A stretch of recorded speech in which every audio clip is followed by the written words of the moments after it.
Olá, sejam muito bem-vindos à segunda temporada do podcast Maré Sonora. Eu sou a Marina Guedes e sigo por aqui, agora na Itália, fazendo entrevistas com convidados no Brasil e em outros países. Neste canal, você ouve um pouco sobre ciência, conservação ambiental, fotografia e viagens.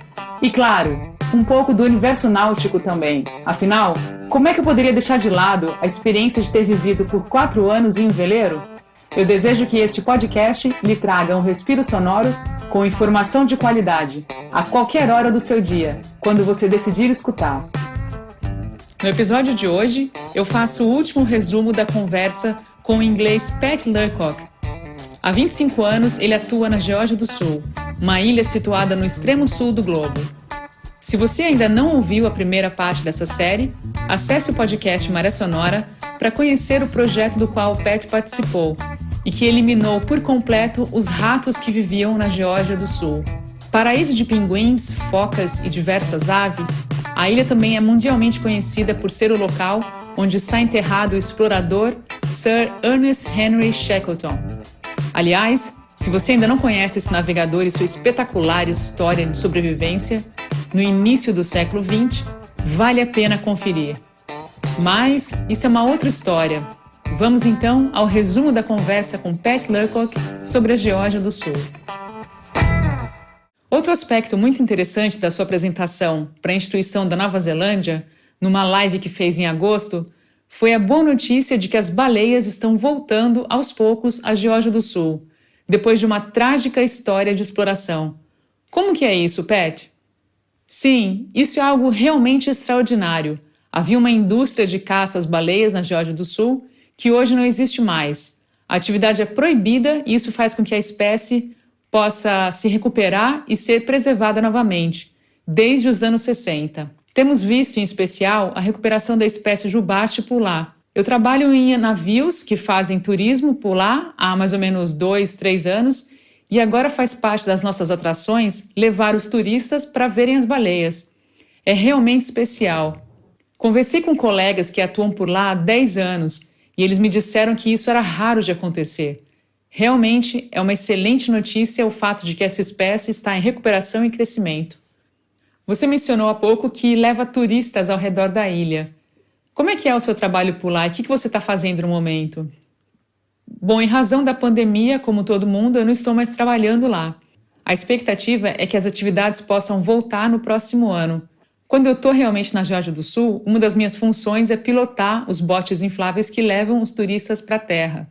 A gente trabalha com uma média de 100 a 200 pessoas por viagem. São navios de pequeno porte. O roteiro parte normalmente da Argentina, em Ushuaia, em direção à Antártica e depois à Geórgia do Sul. A nossa função é prestar esclarecimento às pessoas para fazerem com que elas assimilem aquela experiência de uma forma mais completa. Quais as nacionalidades dos passageiros que viajam com vocês? Bom, são pessoas de todos os lugares do mundo. Tradicionalmente, muitos dos Estados Unidos, Canadá, Austrália e Nova Zelândia. Recentemente, a gente também tem recebido muitos turistas da China.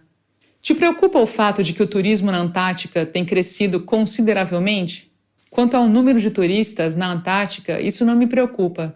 O nosso trabalho é feito de acordo com critérios muito específicos de proteção ao meio ambiente. A gente respeita o ambiente selvagem dos animais para não interferir e causar impacto nas espécies. Existe uma indústria de turismo antártico que justamente estabelece regras para a gente atuar na região. A gente tem um cuidado também de passar instrução sempre antes de desembarcar, para que os passageiros saibam como agir de forma que não comprometam o meio ambiente e os animais também. Eu não estaria nesse trabalho se sentisse que a nossa atividade estivesse realmente impactando de forma negativa. O impacto que me preocupa, porém, é de forma mais global, resultado da queima de combustível fóssil, por exemplo, as pessoas viajando muito de avião em férias, em feriados. No nosso trabalho, a gente espera que as pessoas retornem para suas vidas, para suas casas e passem a se preocupar mais com as ações e com o impacto que causam no meio ambiente. Você já ouviu falar sobre a questão de que na estação inglesa de Port Lacroix, por exemplo, que é uma base inglesa na Antártica, a presença de turistas tem espantado as escuas, as aves, que são predadoras de pinguins, e com isso o número de pinguins tem aumentado. Aquela estação foi a primeira implementada pelo Programa Antártico do Reino Unido e hoje funciona como um ponto turístico, onde os passageiros descem para conhecer o museu e enviar também cartão postal, além de comprarem souvenirs. É possível sim que isso esteja acontecendo com as escoas. Os pinguins realmente não se importam com a presença humana por lá, mas as pessoas são orientadas a respeitarem as trilhas e não irem em locais não permitidos. Sim, eu já ouvi a respeito disso, mas na verdade isso não é bom.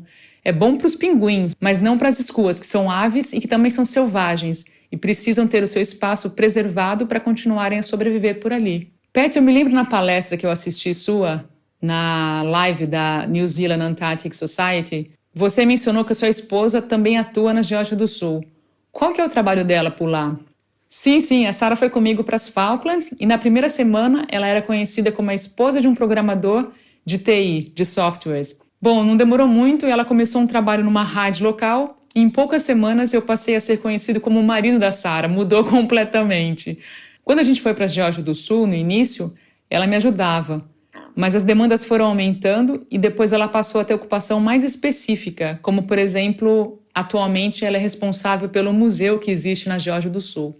Então existe uma população permanente na Geórgia do Sul? Sim, existe uma equipe que é do governo, que justamente foi um dos trabalhos iniciais que eu fiz quando eu fui para lá, e que são responsáveis por diversos serviços, como regulamentação da pesca, de pequeno porte, enfim, várias fiscalizações. No inverno, cerca de 12 navios atuam por lá com pesca e são monitorados quanto às suas atividades. São mais ou menos 10 a 12 pessoas permanentemente no inverno. No verão, a população aumenta, que é justamente a alta temporada. Esse número cresce de 10, 12 para até 40 pessoas, fica bem movimentado. Bom, e com isso você conferiu a segunda e última parte da entrevista com o Pat Lurcock. Na verdade, o resumo da conversa com o Pat Lurcock. Se você sentiu curiosidade de ouvir essa entrevista original, acesse o nosso site podcastmariasonora.com e lá o episódio original está disponível também. Outra boa notícia é o seguinte: para quem quiser ver esse episódio no YouTube, claro, só um áudio, você pode conferir o episódio legendado em português. É bem tranquilo, acessa lá o nosso site podcastmariasonora.com, lá tem um link para o podcast Maria Sonora no YouTube e escolha a opção legendado traduzido automaticamente. É um simbolinho de engrenagem que tem logo na imagem principal do vídeo. Lá você escolhe a opção português e pode conferir bem mais completo o episódio com Pat Lurcock. Se você gostou desse episódio, compartilha com quem quiser e não deixe de seguir a gente no Spotify ou na sua plataforma de áudio preferida. Muito obrigada por estar aí me escutando, um grande abraço e até semana que vem com uma série nova.